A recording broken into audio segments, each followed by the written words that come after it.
Welcome to This Explainer. Today, we're going to unpack a truly fascinating text that analyzes the deep mechanics behind why societies rise and, well, inevitably, why they fall.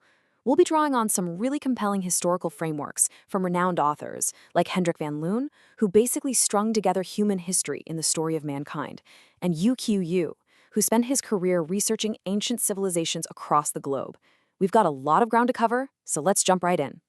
Right out of the gate, the source material hits us with a massive existential question. Does human civilization necessarily have to decline, or just totally face destruction at a certain stage of its development? Like, is destruction literally an inevitable part of the life cycle for human societies? Or is there some secret way to survive indefinitely? Keep this question in the back of your mind as we go, because the text offers a very specific and quite bold answer to this dilemma. Okay, let's look at the foundation here in Section 1, the engine of civilization. The author draws a pretty stark comparison to get things started. On one side, you have human wisdom, crystallized through science and technology, which the text argues is the absolute engine of civilization. The rise of literally any society depends on this kind of progress. Now contrast this with monkeys and gorillas. They actually have a longer history on this planet than we do, but, as the author points out, they're kind of locked in this forever primitive stage. Why? Specifically because they lack that development of science and technology. So the takeaway here is simple. Progress builds civilization. But if science and tech build us up, what actually tears us down? That brings us to Section 2, the root of decline. The text posits this really fascinating four-step chain reaction of self-destruction, and it logically builds on itself.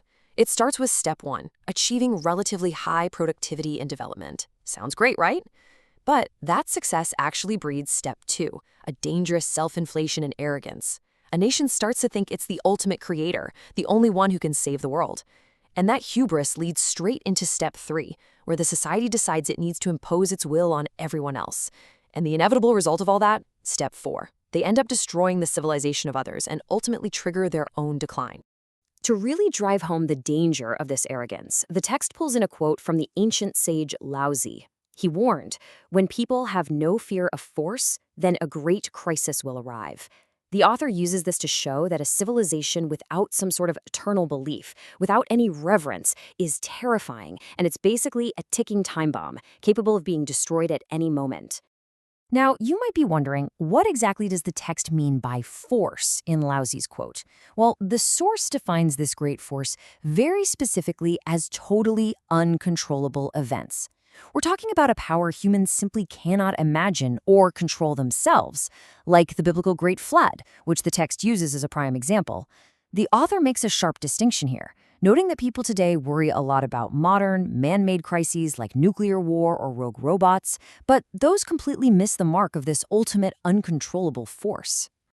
So, how in the world have some civilizations actually survived this cycle of arrogance and destruction? Let's move to Section 3. Historical anchors of survival. This is where the source gets really specific. It impartially maps out certain nations to what it calls their spiritual anchors. The core argument here is that having an eternal anchor creates humility. It constantly reminds a nation that humans are not the highest form of life, and we certainly aren't the rulers of the universe. For instance, the text points out Israel is supported by the Bible, India by Buddhism, Brahma, and the Emperor of Heaven, and China persists because of the deeply rooted concept of the unity of heaven and humanity. And for the United States, the text argues that the main reason for its rise is the concept "in God we trust," literally printed right on its currency.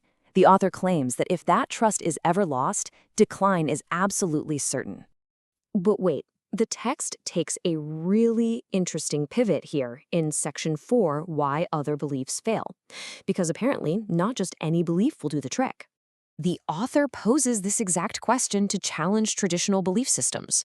What if a civilization just believes in various gods? Is that enough to stop the decline? And the text's answer? A flat no. It argues that historically destroyed civilizations also believed in gods, and obviously they weren't saved. Why? Because according to the source, traditional gods just aren't the supreme rulers of the universe. The text argues they're conflicted, preoccupied, and honestly unable to take care of us. It even cites the historical deaths of Jesus' 12 disciples as proof of this vulnerability. The author uses a great political analogy here. Relying on these gods is like raising the banner of a subordinate minister instead of the ultimate supreme leader. you won't save yourself, and you're just going to bring down the very banner you raised. The author then tackles another major world religion, asking if Buddhism can serve as the ultimate savior for humanity's permanent survival here on Earth. According to the source, Buddhism also falls short of providing earthly salvation.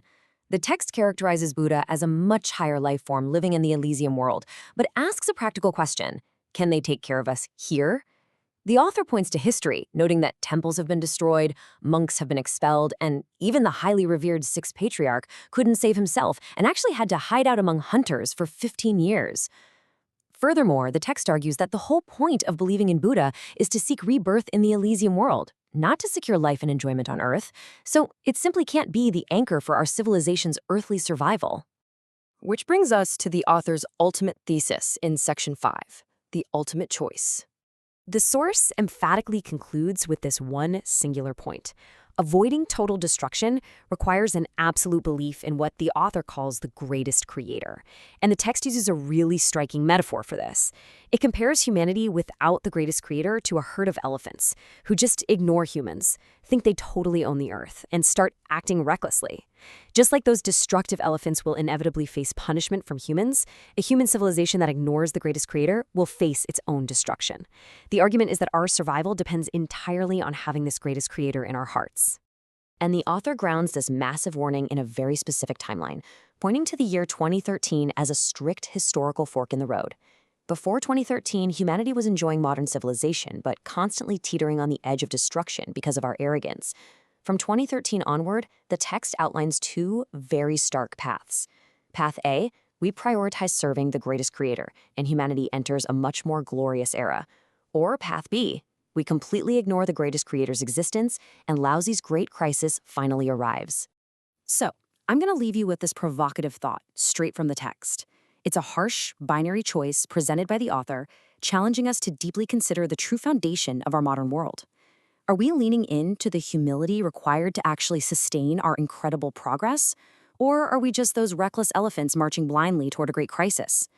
Take a moment to think deeply about exactly where we're heading.